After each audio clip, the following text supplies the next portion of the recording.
Pour notre prochain sujet, on vous présente un collectif régional que vous avez certainement entendu parler, qu'on voit de plus en plus dans les médias, qui s'implique de plus en plus également, le collectif Coexister au Saguenay-Lac-Saint-Jean, qui nous a présenté un événement au début du mois de février. Et pour nous en parler, ce matin, on a la chance de recevoir avec nous M. Douglas Schroeder-Tabat, ainsi que Justin Girard pour nous discuter de tout ça. Bienvenue, messieurs. Bonjour. Ça va bien ce matin? Mais oui, merci. Très bien. Écoutez, le collectif Coexister au Saguenay-Lac-Saint-Jean, on parle de combien d'années d'existence? Bien, moins que 2 ans. Moins que 2 ans, effectivement. Ouais.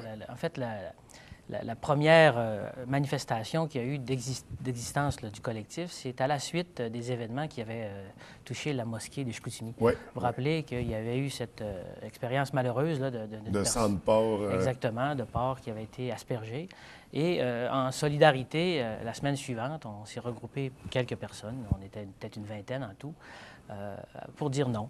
Cette forme de violence-là contre quiconque, en raison de croyances différentes, n'est pas acceptable. Donc, on a d'abord commencé à exister par une réaction à un événement qui était malheureux. Donc, c'est suite à ce fâcheux événement, ça a été créé, amené par qui, le collectif?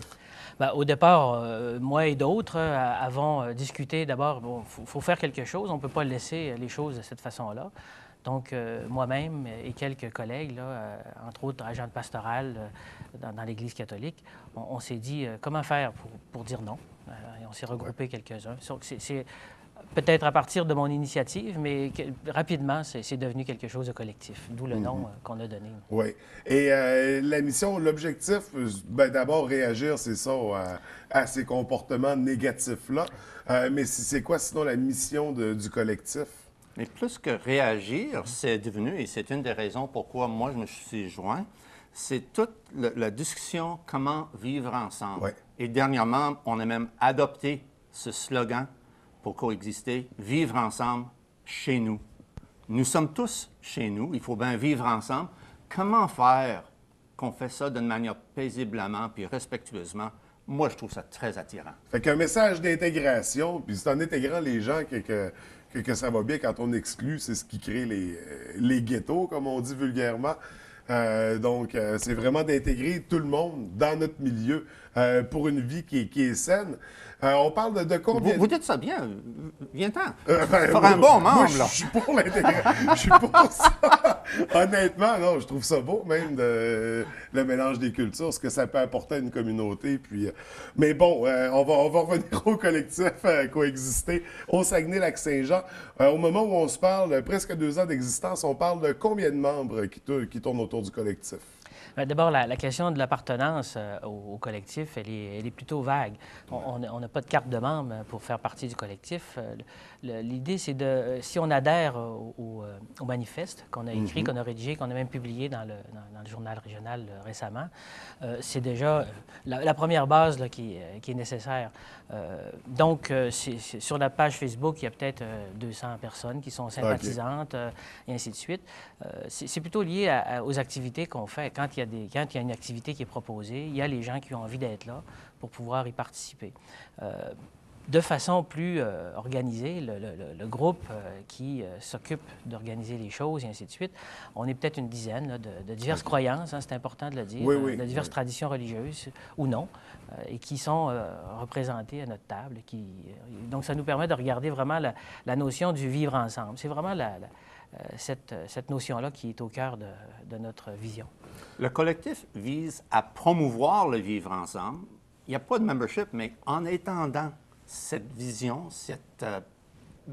de paix dans la communauté, et malgré les divergences, on essaie comme ça d'étendre et que le monde appartient au concept de vivre ensemble. Fait que c'est de propager une idée, c'est de propager un concept, c'est ça, dans l'esprit des gens, puis d'intégrer le plus de gens dans cette vision-là pour une vie qui est plus agréable au bout de la ligne, là, quand on n'a pas peur de nos voisins. Il y a bien des façons de réagir à une différence.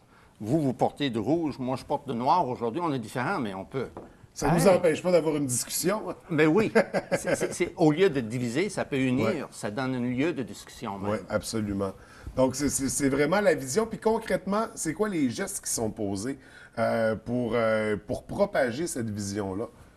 Bien, vous l'avez dit, il y a déjà un volet réaction. Hein, quand Ouais. il y a dans l'actualité des choses qui nous paraissent regrettables. Parce qu'il y a aussi un autre groupe qui pose des pancartes de Ville-Blanche. Ben, exactement. Des C'est sûr trucs que... comme ça qui nous rend, peu importe la position qu'on prend, déstabilisant. c'est une image négative de chez nous que ça projette, C'est ça. qui n'est pas très agréable. Tout à fait. Donc, il y a quand même ce volet-là qui est important pour nous. Il faut apporter une parole différente, une parole positive au regard de la possibilité pour n'importe qui de pouvoir vivre ici en paix, en harmonie les uns avec les autres.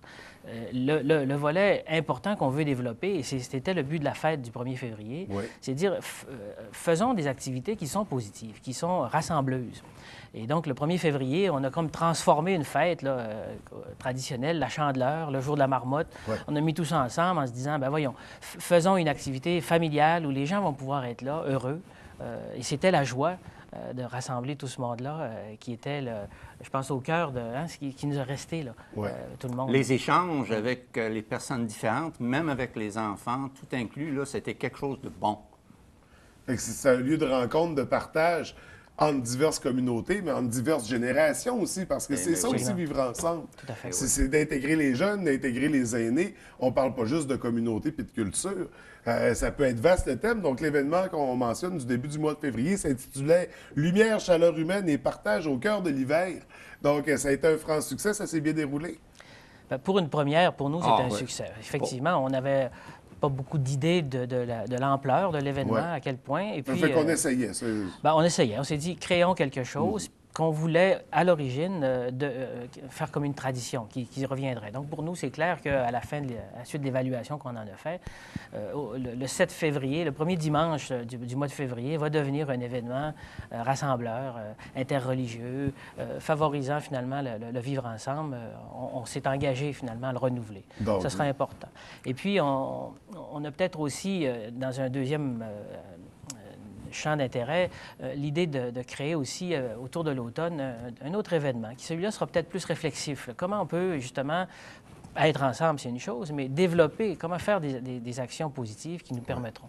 Donc, on va offrir à la population la possibilité aussi de réfléchir ensemble au courant de l'automne. Donc, c'est ça. Au fil du temps aussi, il y aura d'autres éléments qui vont s'ajouter certainement, mais pour le moment, ça sera à surveiller pour l'automne. En tant que collectif, est-ce qu'il y a d'autres mandats, d'autres visions qui vont s'ajouter? Est-ce qu'éventuellement, il pourrait y avoir, par exemple, de l'encadrement des gens qui sont victimes de racisme ou d'exclusion qui pourraient venir au sein de... Si nous pouvons promouvoir que d'autres font justement ça face à un processus éducatif, chacun de nous, on a nos croyances religieuses ou non, Ouais. qu'on soit libre de les exprimer, de partager, mais dans une façon rassembleur au lieu de diviseur. C'est comme ça que nous allons avancer. C'est ça, sans pointer du doigt des gens précis puis des communautés en particulier. C'est vraiment toujours dans une optique de on le vit ensemble, on le fait ensemble, on se réunit, on partage, puis pour un avenir commun. Absolument, c'est ça. Ça peut arriver qu'on a des lettres aux éditeurs, qu'on pourrait peut-être faire un discours face à certains événements, ça, mais c'est des pas réactions planifié dans les d'avance. médias, Là. là. On n'a pas d'agenda Non, tout à fait. fixe. On regarde l'actualité, on regarde Ouais. ce qui se passe. Ici, encore une fois, il y a ce côté où on veut être présent dans l'actualité. Chaque fois qu'il se passera quelque chose qui affectera la question du vivre ensemble, la dimension interreligieuse, le respect des croyances des uns et des Ouais. autres, et même des personnes qui n'ont pas de croyances religieuses. Tout ça, c'est pour nous la base là, d'un vivre ensemble commun. Donc, on va toujours être présent. Maintenant, à savoir, est-ce qu'il pourrait y avoir des actions plus précises au regard de personnes qui ont subi ou quoi que ce soit là, de la malveillance? Il y a des organismes dans la région, Porte ouverte sur le lac. Il y avait même je pense que ça existe encore, la Corporation Intégration. Donc, on ne veut pas non plus faire le travail des autres. Le but, c'est pas de manifester Non, tout à fait. contre des trucs, c'est manifester pour des belles choses. Absolument, c'est ça, c'est On vraiment- manifeste, c'est ça, l'intégration puis la vie ensemble. J'ai un ami qui vit tout seul. Et quand il fait référence de retourner dans son appartement, il dit « Je m'en vais chez nous ». Et ça me frappe, cette idée-là, que lui aussi, il pense qu'il est chez nous. Donc, nous sommes tous là. Donc, vivre ensemble chez nous, c'est très simple. Ouais, absolument. Et vous savez, vous êtes là tous les deux depuis la création du collectif? Non, on a parlé que vous êtes joints par la suite. Moi, je me suis joint, mais ma femme était là aux premières rencontres, La première peut-être. manifestation, c'est ça, Ouais. tout à fait. Donc, l'intérêt y était. Ouais, Absolument. ouais. Puis l'idée, c'est ça, c'est qu'au départ, il y a eu un événement, on l'a dit, autour de la communauté musulmane, faut les nommer comme ça, qui a rassemblé donc des gens d'autres, mais le collectif, dès le début, on s'est dit, il ne faut pas que ça ne soit qu'une affaire entre catholiques et musulmans. Non, ça touche à tout le monde. Exactement. Donc, il y a des personnes athées qui se sont joints au collectif. Il y a des personnes donc de l'horizon évangélique, et ainsi de suite. Et on a l'intention, on a approché déjà les communautés autochtones parce qu'il y a une dimension spirituelle aussi, puis il y a parfois un rejet que les Autochtones, encore dans notre région, peuvent vivre. Bien, de l'exclusion, c'est ça. Il y a ça. plusieurs groupes. C'est pas toujours une question de culture ou de religion. Absolument. Ça peut être... Il y a toutes sortes de facteurs qui entraînent l'exclusion, mais qui ne devraient pas entraîner l'exclusion. Et d'où l'importance d'un collectif comme Coexister au Saguenay-Lac-Saint-Jean pour ramener les mentalités dans la bonne direction, je dirais, d'intégration plutôt que d'exclusion, parce qu'on sait, si on se réfère à l'histoire, l'exclusion a rarement apporté du positif. Hein? Non, Ça crée des groupes de gens qui, au bout de la ligne, deviennent frustrés d'être exclus, puis finissent par réagir à ce négatif-là. Et ça va de soi. Donc, d'où l'importance de vivre ensemble, de coexister. Donc là, on a un événement qui aurait à surveiller pour cet automne. Ça se tiendrait vers quel... On va le développer, l'élaborer ensemble. C'est pas encore, mais c'est un intérêt réel qu'on a de faire un volet familial plus ludique, plus joyeux, et un deuxième qui pourrait aider certaines personnes à réfléchir davantage aux moyens de vivre ensemble. Et pour ceux et celles qui aimeraient avoir plus d'informations sur le collectif, sur les événements à venir, est-ce que vous avez une page Facebook sur laquelle on peut vous suivre? Donc, aussi, il y a de l'information qui est partagée, j'imagine, par l'outil Facebook. Bien, donc, c'est ça. Facebook, c'est un moyen aujourd'hui facile, disponible, accessible pour tous. Donc, il y a une page qui s'appelle Coexister au Saguenay-Lac-Saint-Jean. C'est facile à trouver. On vous invite à aimer la page. Ça va permettre d'étendre le sentiment d'appartenance à cet esprit qu'on veut développer. Donc, on invite les gens à aller trouver ça sur Facebook, Coexister au Saguenay-Lac-Saint-Jean. On aime, on partage, on diffuse. D'ailleurs, l'entrevue se retrouvera certainement également. Ça sera à surveiller. Et là, prochainement, est-ce qu'il y a des éléments à surveiller? On a parlé de l'événement cet automne. Sinon, est-ce qu'il y a des rencontres également entre les... Nous, le collectif, on se réunit sur une base régulière. Donc, effectivement, dès qu'il y aura quelque chose qui éveillera notre attention, on sera présent là, pour avoir une action. Et si un téléspectateur nous écoute ce matin et a envie d'en faire plus, a envie de s'intégrer et être auprès de cette dizaine de personnes-là qui lead le collectif, comment on peut s'engager? C'est très simple. Hein? Il suffit simplement de lever la main. on va certainement... Parce qu'on n'est pas trop exclusif. Non, c'est ce que j'ai cru cerner depuis le début. J'étais pas sûr, j'osais pas. Tout à fait. Mais peu importe, c'est ça. Peu importe l'origine, la grandeur, la couleur, sans distinction, un être humain, c'est un être humain. Tout à fait. Et voilà. Juste un petit signe de cette ouverture aussi. On a commencé maintenant à faire nos rencontres à tour de rôle dans les différents milieux des membres. Okay. Et donc, ça permet d'aller chez Douglas dans son église. On a fait des réunions à l'évêché catholique. On est allé récemment sur une des membres qui est musulmane dans sa maison africaine.